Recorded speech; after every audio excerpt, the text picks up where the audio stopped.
Magmahalan kayong lahat. Ngayon, narito ang ilan ko pang bilin sa inyong lahat. Dapat magkaisa kayo sa isip at damdamin, at magdamayan. Magmahalan kayo bilang magkakapatid. Maging maunawain at mapagpakumbaba kayo sa isa't isa. Huwag ninyong gantihan ng masama ang gumagawa sa inyo ng masama. At huwag din ninyong gantihan ng pang-iinsulto ang mga nangiinsulto sa inyo. Ang dapat ninyong gawin ay manalangin na kaawaan sila ng Diyos dahil pinili kayo ng Diyos na gawin ito at para kaawaan din niya kayo. Sapagkat sinasabi sa kasulatan, ang sinumang nagnanais ng maligaya at masaganang pamumuhay ay hindi dapat magsalita ng masama at kasinungalingan. Dapat lumayo siya sa masama at gawin ang mabuti. Pagsikapan niyang kamtin ang kapayapaan, sapagkat iniingatan ng Panginoon ang matuwid at sinasagot niya ang mga panalangin nila. Ngunit galit siya sa mga gumagawa ng masama. Sino ang gagawa ng masama sa inyo kung laging mabuti ang ginagawa nyo?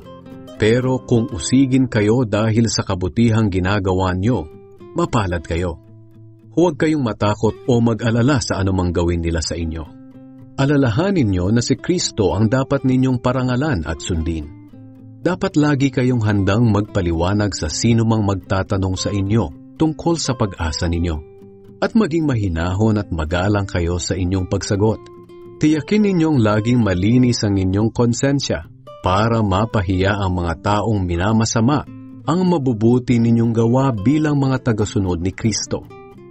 Mas mabuti pang magtiis kayo ng hirap dahil sa paggawa ng mabuti, kung ito talaga ang kalooban ng Diyos, kaysa sa magtiis kayo ng hirap dahil sa paggawa ng masama.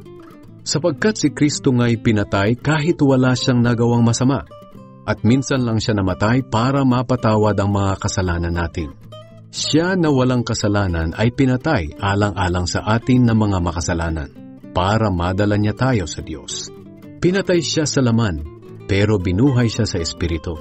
At sa kalagayan niyang espiritual, nangaral siya kahit sa mga espiritu ng mga taong nakabilanggo na hindi sumunod sa Diyos noong panahon ni Noe. Sa panahong iyon, matiyagang hinintay ng Diyos ang pagsampalataya nila sa Kanya habang ginagawa ang barko. Ngunit 8 tao lang ang sumampalataya at pumasok sa barko at nakaligtas sa tubig. Ang tubig na ito'y larawan ng bautismong nagliligtas sa atin sa pamamagitan ng muling pagkabuhay ni Hesukristo. Hindi ito paghuhugas ng dumi sa katawan, kundi pangako natin sa Diyos na hindi na tayo gagawa ng anumang bagay na alam nating labag sa kalooban niya. Si Hesukristo ay nasa langit na ngayon, sa kanan ng Diyos, at ipinasakop sa Kanya ang lahat ng anghel at ang lahat ng espiritong namumuno at may kapangyarihan.